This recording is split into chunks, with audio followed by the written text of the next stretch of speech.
Firstly, I would like to acknowledge the Gadigal people, the Eora region, who are the traditional owners of the land on which we stand currently. I would also like to pay my respects to the elders, past and present, and any others who would come in the future to own this land.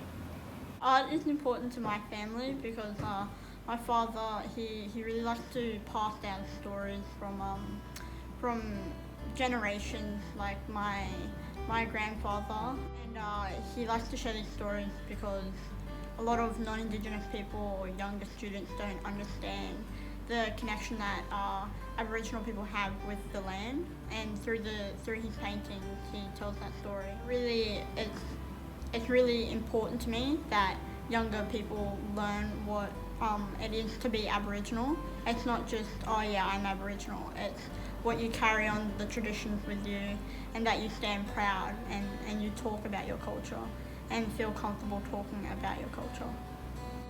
The likelihood of an Indigenous person becoming the Prime Minister, it's actually a 0.001% chance.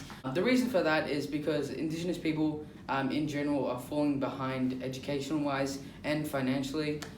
Education is a very valuable thing in the Indigenous community. Indigenous students have a 68% chance of actually making it and going through kindergarten throughout the whole high school, whereas non-Indigenous Australians have a 78% chance, which is a pretty significant difference if you do think about it.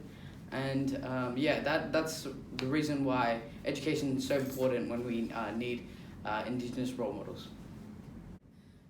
David Unipen is my great-grandfather. He's featured on the $50 note, the old and new one. The old one provides more detail from where I'm from and where he's from, which is Point McLean, Lishan. If you look on the old one, there's a church, and that's actually where I was born. He was an engineer, and he's famous for inventing the modern-day shear, which farmers still use like every day. I'm Momri, as all of you probably know. I'm a Geringer man of a Wandi nation on the south coast of New South Wales. I'd just like to share the creation story. The creation story was of how the man, the sea, and the woman, the land, met together, and how they created man.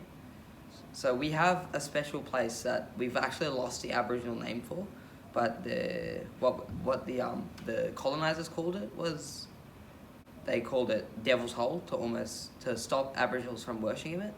What happened there was, when the sea first came to light and land was first formed from the ground, both of them first met at Devil's Hole, and then in the center was man. Man came up, and that's how we are now today. And through that, the sea just gave life to everything else. The sea created fish for man to eat, created trees, even created mangroves, even created some yabbies and everything. So everything we're around right now is more or less made by the sea. The stone, the bricks, the concrete you see, it all has water in it. So next time you see something like a massive skyscraper, you come thank the sea. It did it all for us. NAIDOC theme this year is Voice, Treaty or Truth. NAIDOC is a celebration of our culture. Today I'll be reading a dreaming story, and it's called How the Sun Came to Be, and it was told to me by my nan. A long time ago in the Dreamtime, there was a young Aboriginal woman named Binya. Binya wanted to run away and leave her tribe because of the tribal elders would not allow Binya to marry the man of her choice. She ran far away from her tribe and hid herself in a dry, rocky valley. There wasn't much food or water around and no safe place to sleep. Binya became hungry, thirsty, and tired, but she would not give up and return to her people. Next day she could see in the far distance a small group of men from her tribe coming, looking for her to take her back home, so Binya ran further and further into the rugged bushland. Soon Binya was so exhausted and bruised by branches and rocks, she was heartbroken and near death.